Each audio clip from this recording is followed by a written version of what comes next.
వాళ్ళు బాధపడుతుంటే మనం వాళ్ళని చూసి నవ్వాల్సిన అవసరం లేదు. Understand the difference. మనం సైద్ధాంతికంగానే మనతో వాళ్ళకి పోటీ ఉంటుంది, వాళ్ళతో మనకు పోటీ ఉంటుంది ఎప్పుడైనా సరే.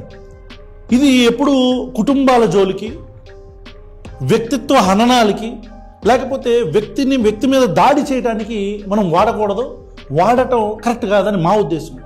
సో ఒకవేళ మా వ్యూవర్స్ ఏమన్నా అలాంటి వీడియో దయచేసి ఎక్స్పెక్ట్ చేయొద్దు. ఈ గిరీష్ దారమోని అనే వ్యక్తి staunch follower of Bharatiya Janata party.